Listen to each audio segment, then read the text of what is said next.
నమస్తే, welcome to Telugu రాజ్యం. తెలంగాణలో మాత్రం ఇటు జూబ్లీహిల్స్ ఉప ఎన్నికల ఎఫెక్ట్ మాత్రం జోరుగా కనిపిస్తున్న పరిస్థితి. ఓవరాల్గా 3 ప్రధాన పార్టీలు అక్కడ హోరాహోరీగా ప్రచారం చేస్తున్న పరిస్థితి. ఇటు కాంగ్రెస్ నుంచి నవీన్ యాదవ్, అదేవిధంగా బీఆర్ఎస్ నుంచి మాగంటి గోపీనాథ్ గారి సతీమణి సునీత గారు, అదేవిధంగా బీజేపీ నుంచి ఇంకా క్యాండిడేట్ అయితే డిక్లేర్ కాలేదు.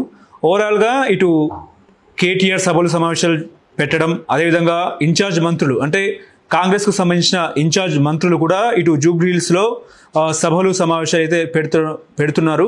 ఓవరాల్గా వాళ్ళైతే బీసీ రిజర్వేషన్ ఏదైతే 42% రిజర్వేషన్ చట్టసభల్లో బిల్లు ఆమోదం తెలిపి ఆ తర్వాత గవర్నర్ దగ్గర, ఆ తర్వాత సుప్రీంకోర్టుకు అయితే ఆ బిల్లు వెళ్ళింది. సుప్రీంకోర్టు ఏమో హైకోర్టుకు ఆ బిల్లును వెనక్కి పంపించింది. సో ఆ బిల్లు మీద మాత్రం స్టే అయిన నేపథ్యంలో ముఖ్యంగా 42% రిజర్వేషన్ని కాంగ్రెస్ పార్టీ ఆయుధంగా జూబ్లీహిల్స్ ఎన్నికలో తీసుకొని ముమ్మరంగా ప్రచారం చేస్తున్న పరిస్థితి.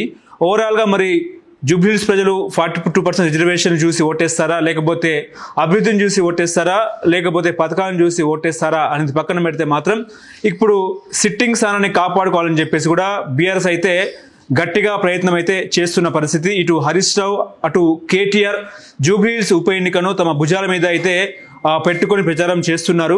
సో ముఖ్యంగా నిన్నైతే జూబ్లీహిల్స్లో బీఆర్ఎస్ పార్టీ సభ అయితే నిర్వహించడం జరిగింది. ఆ సభలో ఏంటంటే తన భర్తను గుర్తు తెచ్చుకొని సునీత గారు అయితే ఏడ్చారు.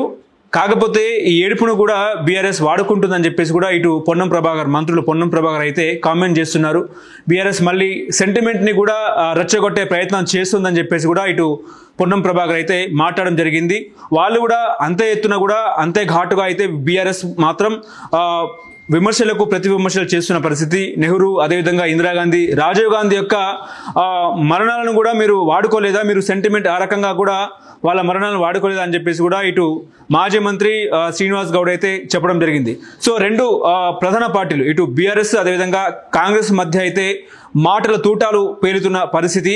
సో ఓవరాల్గా జూబ్లీహిల్స్లో ఎవరి జెండా ఎగిరే అవకాశం ఉంది? బీఆర్ఎస్ జెండానా, లేకపోతే కాంగ్రెస్ జెండానా, లేకపోతే సిట్టింగ్ స్థానాన్ని ఇటు బీఆర్ఎస్ కైవసం చేసుకునే ప్రయత్నం చేస్తుందని మాత్రం ఖచ్చితంగా ఆలోచించాల్సిన పరిస్థితి. ఓవరాల్గా ఇందులో తెలంగాణలో ముఖ్యంగా జూబ్లీహిల్స్లో బీఆర్ఎస్ గెలిస్తే తెలంగాణ అంతటా కూడా ఒక పాజిటివ్ వైబ్ అయితే కనిపించే అవకాశం ఉంది. ఎందుకనంటే ఇప్పటికే కూడా 2.5 సంవత్సరాలు అవుతున్న పరిస్థితి కాంగ్రెస్ గవర్నమెంట్ ఏర్పడి.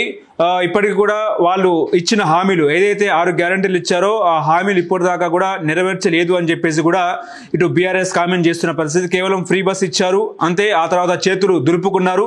పథకాలు ఎక్కడ అంటే ఖజానా ఖాళీ, మొత్తం లంక బిందెలు అనుకున్నాము, చూస్తే ఖాళీ బిందెలు ఉన్నాయని చెప్పేసి ఇటు రేవంత్ రెడ్డి గారు కామెంట్ చేయడం.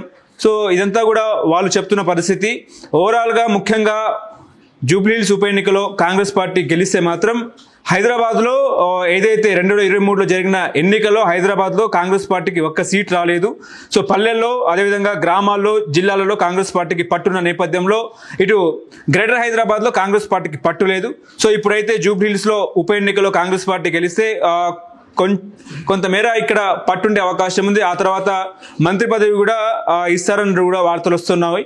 సో ఓవరాల్గా ఇటు మైనార్టీకి సంబంధించిన ఓట్ బ్యాంక్ క్రియాశీలకంగా ఉంది, అదేవిధంగా యాదవులకు సంబంధించిన ఓట్ బ్యాంక్ అయితే బలంగా ఉన్న నేపథ్యంలో సో ముఖ్యంగా యాదవ్ల ఓట్ బ్యాంక్నే కాంగ్రెస్ పార్టీ క్యాష్ చేసుకునే ప్రయత్నం చేస్తుంది. అదేవిధంగా మైనార్టీల ఓట్ బ్యాంక్ మనకు తెలిసిందే, ఏదైతే అసదుద్దీన్ ఓవైసీ ఉన్నారో ఆయన ఇప్పుడు కాంగ్రెస్ పార్టీకి కొంచెం సన్నిహితంగా ఉన్నారు కాబట్టి ఆ రకంగా కూడా మైనార్టీ ఓట్ బ్యాంక్ కాంగ్రెస్ పార్టీకి ప్లస్ అయ్యే అవకాశం ఉంది.